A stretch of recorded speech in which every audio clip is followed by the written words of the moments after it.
आज के लेसन में हम लोग एक्सरसाइज 4.2 देखेंगे और थोड़ा फास्ट देखेंगे।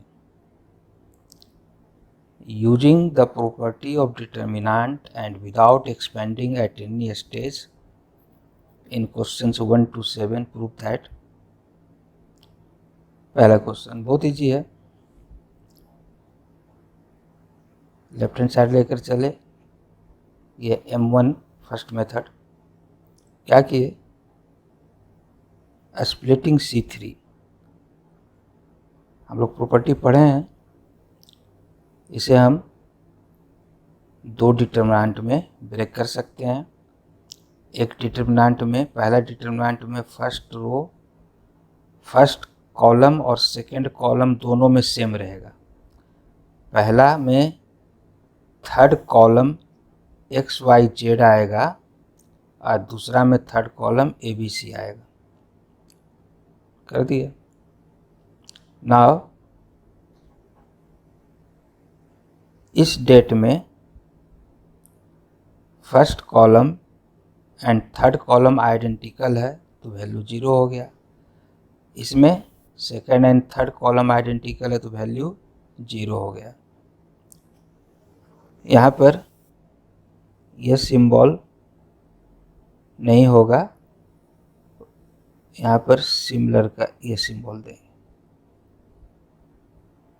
ये सिंबल पढ़ेंगे और लिखेंगे। इसी को दूसरे मेथड से हमने क्या किया, C1 में C2 को ऐड कर दिया। ये ध्यान रहे जो यहाँ है वो यहाँ दिखना चाहिए, और C2 का 1 टाइम्स C1 में ऐड किए। अब देखिए first column and third column identical हो गया,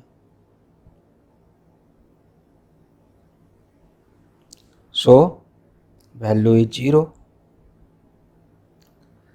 सेकंड क्वेश्चन, यहाँ पर भी बाय ऑब्जर्वेशन हमने C1 में 1 टाइम C2 ऐड किया और फिर 1 टाइम C3 ऐड किया। दो स्टेप एक साथ हम ऐसा कर सकते हैं। तो फर्स्ट कॉलम का ईच एलिमेंट 0 हो गया, और यदि किसी रो या किसी कॉलम का ईच एलिमेंट 0 है तो वैल्यू ऑफ डेट इज 0। इसी को आप इस तरह से ब्रेक करके भी कर सकते हैं। लेंदी प्रोसीड्योर है, फिर भी आपके इंटरेस्ट के लिए हम सजेस्ट करेंगे कि आप इसको बना कर देखें, ताकि दूसरे जगह इसका फ़ायदा आपको मिले। इसी तरह का और प्रॉब्लम मिलेंगे जहाँ माइनस की जगह प्लस होगा, वहाँ आप इसको ब्रेक करके बनाएंगे। तो पहले से आप इसको सीखे रहिए। हमने क्या किया, इसके अलोंग 2 में ब्रेक किया। अब इसको आप ब्रेक कीजिए। अब किसके अलोंग ब्रेक करेंगे, तो हम देख रहे हैं कि यहाँ ABC है, तो ABC यहाँ भी है। तो सजेशन यहाँ से मिलता है कि हम इसको ब्रेक करें। दूसरा तरीका, हम पहले इसी को ब्रेक कर दें तो वर्क हमारा थोड़ा बढ़ जाएगा। इसमें देखो किसको पहले ब्रेक करें, तो हम देख रहे हैं यहाँ BCA है, यहाँ भी BCA है। तो ये सजेस्ट करता है कि हम पहले इस कॉलम को ब्रेक करें।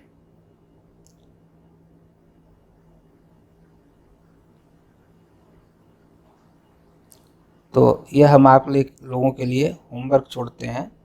आप इसको करके देखेंगे अपने ओन इंटरेस्ट के लिए, और फिर इसी तरह की बातें हमें आगे मिलेंगी। थर्ड क्वेश्चन, LHS लेकर चले और यूज कर दिया। C1 is change into C1 plus 9 times C2। C1 में C2 का 9 टाइम्स ऐड किया,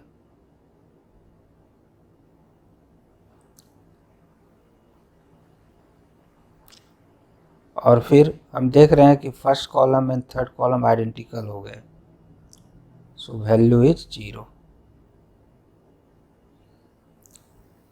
ये सिंबल कंप्यूटर नहीं पढ़ता है, ये होगा।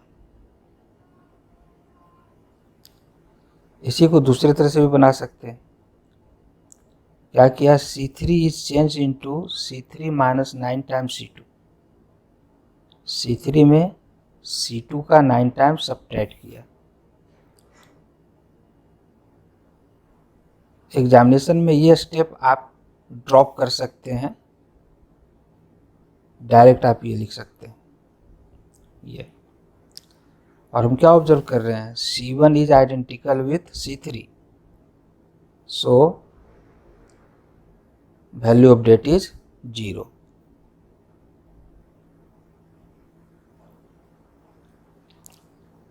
नेक्स्ट क्वेश्चन,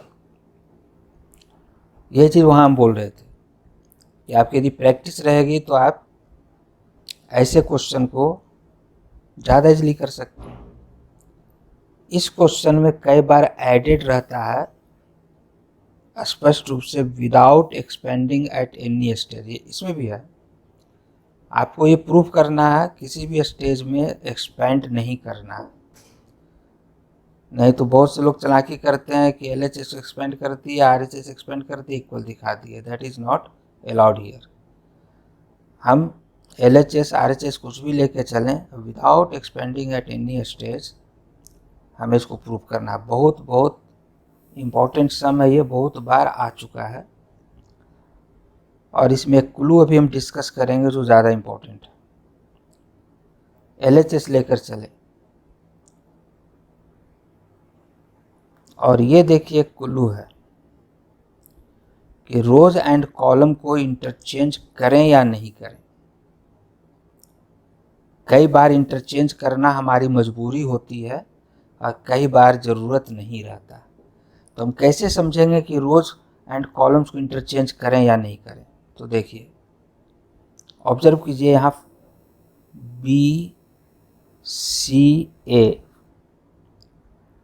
अब ऑब्जर्व कीजिए कि ये जो दो बचे हुए कॉलम हैं, इसमें कहीं उसी ऑर्डर में BCA है क्या? नहीं है। सिर्फ BCA ही नहीं, आप सोचिए किसी को भी ले लीजिए CAB, तो आप देखिए इसमें अदर टू कॉलम में CAB उसी ऑर्डर में किसी में नहीं है। आप किसी को भी ले सकते हैं। मान लो किसी ने लिया QRP, तो आप अदर टू बचे हुए कॉलम में ऑब्जर्व कीजिए कि क्या QRP उसी ऑर्डर में है? नहीं है। यदि रहता तो हम रोज एंड कॉलम को इंटरचेंज नहीं करेंगे, नहीं है तो इंटरचेंज करेंगे। इसलिए यहां पर हमने अप्लाई किया इंटरचेंजिंग रोज इनटू कॉलम्स, और ये मिल गया। वही बात अब आप फिर ऑब्जर्व करके देख सकते हैं कि यहाँ है BQY, क्या किसी अदर कॉलम में BQY उसी ऑर्डर में है? तो देखिए है या नहीं। BQY उसी ऑर्डर में है। आप BQY नहीं, किसी को भी चेक कीजिए। हमने लिया CRZ, तो आप देखिए है CRZ है। सिमिलरली APX है। यदि ये बात यहीं पर रहता तो हम रोज इनटू कॉलम इंटरचेंज नहीं करते, नहीं था इसलिए किए। ऐसा रहने से फायदा क्या है, जब हम इनको ब्रेक करेंगे तो ये आइडेंटिकल कॉलम्स मिलेंगे जिनका वैल्यू 0 हो जाएगा। इसलिए यह स्टेप जरूरी है। अब हम ब्रेक करेंगे। हमारे पास 3 कॉलम, हम इसके अलोंग भी ब्रेक कर सकते हैं, इसके अलोंग भी, इसके अलोंग भी। तो शुरू में किसी भी एक के अलोंग कीजिए, कहीं कोई ट्रिक नहीं है। तो हम सीक्वेंस में चले, हम पहले के इसके रेस्पेक्ट में इसको ब्रेक किया। देख लीजिए, हमने बी क्यू वाई यहाँ लिया, यहाँ लिया, और इसका सी आर जेड यहाँ लिया। बाकी दोनों कॉलम्स दोनों में एज इट इज। अब यहाँ इस डेट को अब ब्रेक करना है और इस डेट को ब्रेक करना है। इस डेट को ब्रेक करने के लिए इस कॉलम के अलोंग भी ब्रेक कर सकते हैं और इसके अलोंग भी। सिमिलरली यहाँ इस कॉलम के अलोंग ब्रेक कर सकते हैं और इस कॉलम के अलोंग ब्रेक कर सकते हैं। यदि यहाँ पर थोड़ी सावधानी बरतेंगे तो हमारे कुछ स्टेप्स कम पड़ेंगे। अब सवाल होता है कि पहले हम इस कॉलम को ब्रेक करें या इस कॉलम को। तो आप देखिए बी क्यू वाई और यहाँ है बी क्यू वाई, ये हमें हिंट करता है कि पहले हम इस कॉलम को ब्रेक करेंगे। सिमिलरली सी आर जेड, तो पहले हम इसको ब्रेक करेंगे तो हमें ज़्यादा फायदा होगा। इन बातों को ध्यान में रखते हुए अब नेक्स्ट स्टेप में हम इस कॉलम को ब्रेक करेंगे और इस कॉलम को ब्रेक करेंगे। कर दिया ब्रेक। देख लीजिए, second column as it is है यहाँ भी और यहाँ भी। फर्स्ट कॉलम भी एज इट इज है यहाँ भी और यहाँ भी। हमने इसके लॉन्ग ब्रेक किया, तो फर्स्ट वाले में आएगा ए पी एक्स और सेकंड वाले में आएगा B Q Y. Similarly second वाले केस में देखो, हमने इसके लॉन्ग ब्रेक किया, तो ये कॉलम और ये कॉलम दोनों में एज इट इज रहेगा। देख लीजिए, ब्रेक होगा ये पहला मैट्रिक्स में डेट में सी आर जेड और दूसरे में ए पी एक्स। तो इससे फायदा क्या हुआ, अब देखो इसी स्टेप में ये डेट 0 हो गया और ये डेट 0 हो गया। क्यों?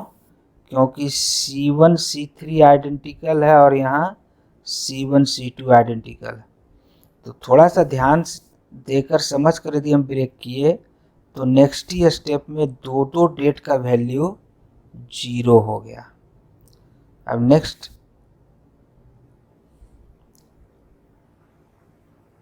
ये बचा और ये बचा, ये दोनों 0 हो गया।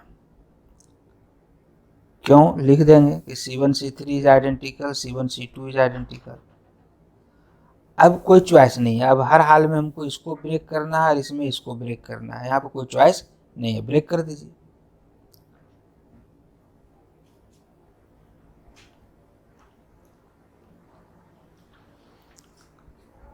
अब ये दोनों आइडेंटिकल हैं और इसमें ये दोनों आइडेंटिकल हैं। C2 C3 आइडेंटिकल और इसमें भी C2 C3 आइडेंटिकल, 0 हो गया। लिख दिया 0।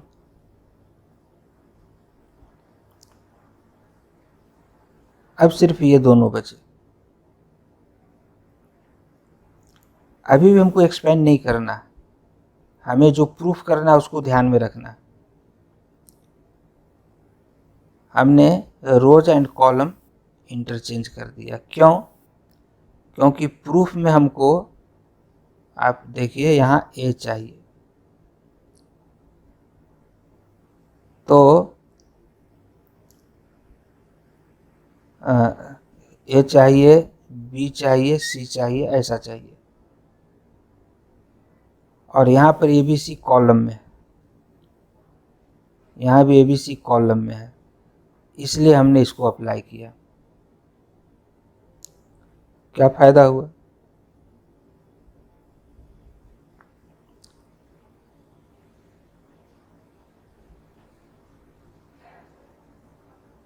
हम फिर से वापस जाएंगे। हमने इस डेट को में रोज इनटू कॉलम किया तो BC आ गया, और सिमिलरली CA भी आ गया, क्योंकि हमको जो प्रूफ करना है वो भी हमने गलत लिख दिए। जो प्रूफ करना है उसमें ABC ऐसा चाहिए, इसलिए हमने यहाँ पर रोज को कॉलम में इंटरचेंज किया। और अब R1 एंड R3 को इंटरचेंज किया। किसी दो रो या कॉलम को इंटरचेंज करने पर साइन चेंज होता है, यहाँ भी साइन चेंज हो गया। और फिर एक बार इंटरचेंज करेंगे यहाँ पर B लाने के लिए, यहाँ पर B लाने के लिए फिर एक बार इंटरचेंज करेंगे इन दोनों को,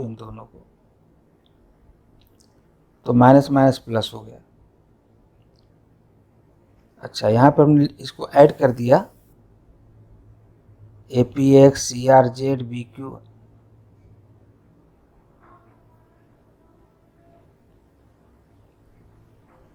ये दोनों डेट सेम है इसलिए ऐड कर दिया तो ये मिल गया।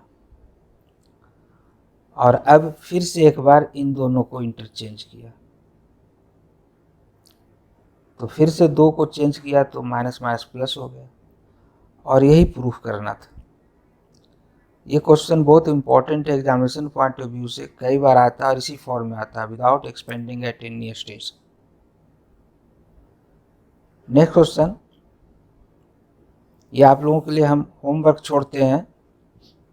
आप जो हैं D इसको एज्यूम करेंगे 0A minus B minus A 0 minus C BC 0, और फिर रोज इनटू कॉलम इंटरचेंज कर दीजिए, तो D हो जाएगा 0A minus B minus A 0 minus C BC 0। अब यहीं पर चालाकी है।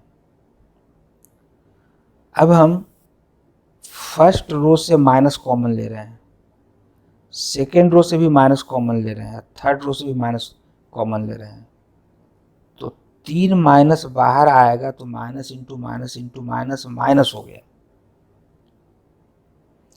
फर्स्ट रो क्या हो जाएगा 0A minus B, second row क्या हो जाएगा माइनस A 0 माइनस C, और थर्ड रो क्या हो जाएगा BC 0। क्यों? क्योंकि हमने माइनस कॉमन लिया। अब आप ऑब्जर्व कीजिए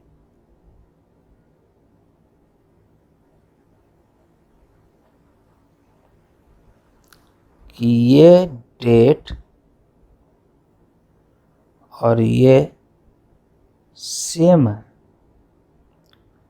यानी इसके जगह हम D लिख सकते हैं। तो क्या मिला D equal to minus D। अब D आप कैंसिल नहीं कर सकते हैं क्योंकि D का वैल्यू 0 है। माइनस D को हम इसको लेफ्ट साइड में ट्रांसपोज किए टू D प्लस D 2D 0, 2 से दोनों डिवाइड किए सो D 0। तो ये हम आप लोगों के लिए होमवर्क छोड़े हैं। और यहाँ पर एक बहुत ही स्ट्रॉन्ग प्रॉपर्टी है। क्या है वो स्ट्रॉन्ग प्रॉपर्टी?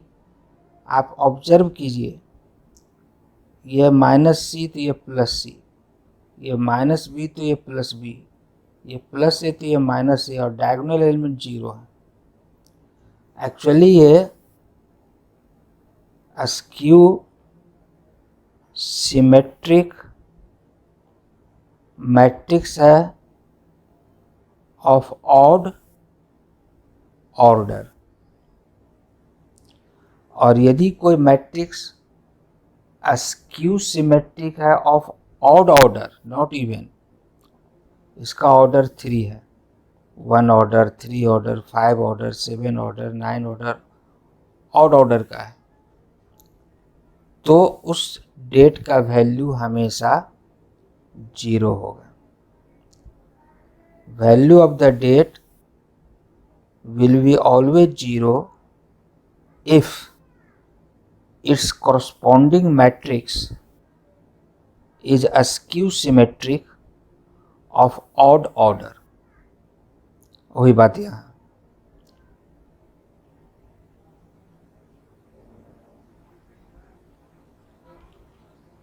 अब कुछ very important concept.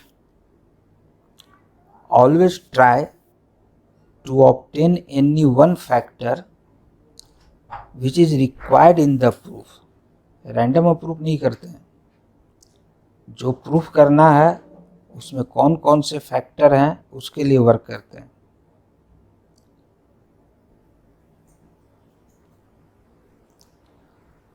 After obtaining any one factor, other factors will come up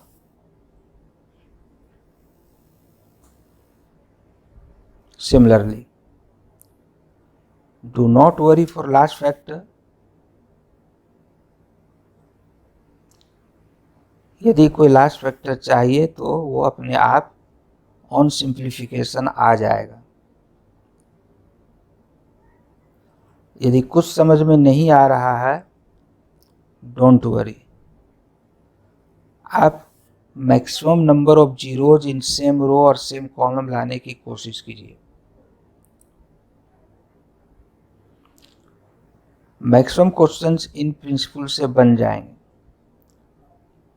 फिर भी 5 to 10% क्वेश्चंस आपको ऐसे मिलेंगे जिसमें कुछ ट्रिक हो सकता है, कुछ पिकुलियर पार्टिकुलर प्रोसीडिंग हो सकता है।